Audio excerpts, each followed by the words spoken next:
स्वागत है आपके अपने चैनल डिजिटल क्रिएटिविटी में। जैसा कि दोस्तों इससे पिछला वीडियो पार्ट 1 में मैंने एक्सेल की कुछ बेसिक नॉलेज समझाई थी आपको। आज मैं पार्ट 2 में उससे ही आगे कंटिन्यू करता हूँ। वीडियो स्टार्ट करने से पहले पिछले वीडियो के कुछ क्वेश्चन थे, जैसे मैं उसका जवाब देना चाहूँगा।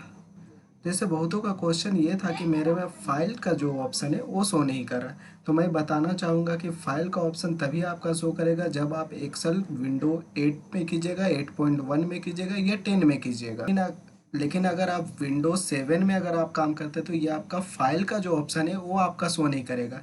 यहाँ पे एक ऑफिस बटन जैसा लोगो रहेगा, जिसमें कि अगर आप कर्सर लेकर के जाइएगा वहाँ पे ऑफिस बटन नाम शो करेगा। आप उस पर क्लिक कीजिएगा, सारा ऑप्शन यही सब मिलेगा, जैसे फाइल, न्यू, सेव, सारा कुछ ऑप्शन यही मिलेगा। आप ट्राई कीजिए।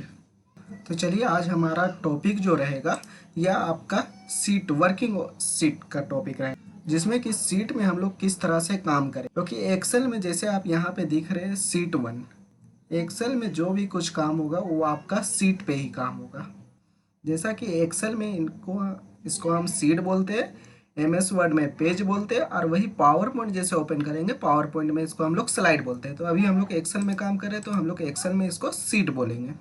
देखिए हम सीट का यूज जैसे कि अगर हमारा अभी यहाँ पे 1 सीट है, अगर और भी सीट हम लोग को ऐड करना है तो हम लोग डायरेक्टली यहाँ पे प्लस में क्लिक करते हैं। प्लस में क्लिक करने पे क्या हो जाएगा, ये सीट आपका ऐड होते जाता है। अगर आपको यहाँ पे भी आप कर सकते हैं, राइट क्लिक के द्वारा भी कर सकते हैं। राइट क्लिक ऑप्शन आता है आपका इंसर्ट का, इंसर्ट में क्लिक करते हैं तो आपका क्या हो जाएगा, यहाँ पे आपका ऑप्शन आएगा वर्कशीट। वर्कशीट में क्लिक करके जैसे आप ओके करते हैं एक आपका नया सीट ऐड हो जाएगा।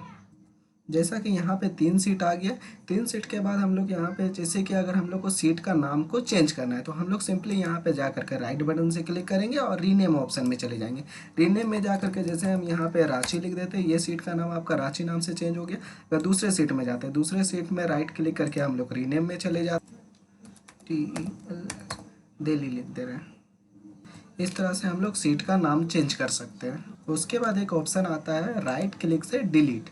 जैसे किसी भी सीट को अगर हम लोग डिलीट करते हैं तो ये आपका सीट, एक बात ध्यान रखिएगा कि अगर सीट में अगर आप कुछ भी चीज़ लिखे हुए हैं उसके बाद अगर इस सीट को आप डिलीट करते हैं, राइट क्लिक करके अगर आप डिलीट सीट में जाने के बाद ये आपका जो ऑप्शन शो कर रहा है, Microsoft Excel will permanently delete this folder. जैसे अगर हम डिलीट में क्लिक कर देते हैं तो ये आपका सीट जो है ये परमानेंटली डिलीट हो जाता है। और एक्सेल में मैं एक चीज़ और बतलाना चाहूँगा कि जैसे कि अगर हम लोग कुछ भी सीट में अगर कुछ भी अगर डाटा अगर कुछ भी हम लिख लेते हैं इस तरह से, अगर हम चाहते हैं कि कुछ मेरा गलती लिखा गया, अगर हमको पीछे जाना है तो उस कंडीशन में हम कंट्रोल जेड का यूज करते हैं। कंट्रोल जेड करने से क्या हो जाता है कि हम लोग वापस पीछे अंडू कर सकते हैं। अंडू के द्वारा मतलब पिछला पोजीशन पे हम लोग जा सकते हैं।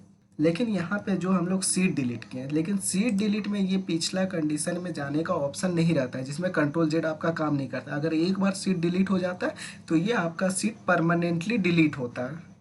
और एक्सेल का सबसे इम्पोर्टेंट चीज़ मैं बताना चाहूँगा कि एक्सेल में सबसे बहुतों को ये कन्फ्यूजन रहता है कि ये आपका एक्सेल ये रो हो जाता है, ये कॉलम हो जाता है, क्या क्या।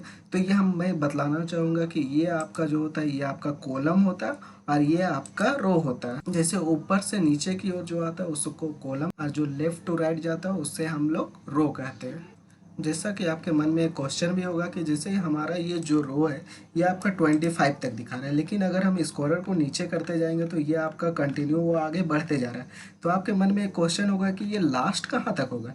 तो जैसे कि लास्ट में जाने के लिए हम लोग क्या करेंगे, अपने कीबोर्ड से कंट्रोल के साथ डाउन एरो करेंगे। जैसे हम डाउन एरो करते तो ये आपका लास्ट जो रहता है रो का जो संख्या है वो 10,48,576। मैं एक बार और रिपीट करूंगा, 10,48,576। वापस हम लोग को जैसे कि सबसे ऊपर चले जाना है तो कंट्रोल के साथ अप एरो करेंगे, हम लोग सबसे ऊपर में चले जाएंगे। उसी तरह से हमको कॉलम भी अगर देखना है तो उसी तरह से हम लोग कंट्रोल के साथ राइट एरो करेंगे। राइट एरो में एक्स एफ डी मीन्स हो जाता है 16,384।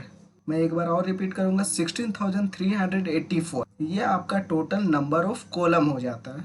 वापस पिछला स्टार्टिंग में जाने के लिए कंट्रोल के साथ लेफ्ट एरो करेंगे। लेफ्ट एरो करने से क्या हो जाएगा कि हम लोग जो सेल में थे स्टार्टिंग में उस सेल में आ जाएंगे। ठीक है दोस्तों, इस वीडियो में इतना ही। अगर आपको किसी भी तरह के कुछ भी क्वेश्चन हो या किसी भी तरह का कुछ भी कन्फ्यूजन हो तो हमारे कॉन्टैक्ट नंबर में आप संपर्क कर सकते हैं।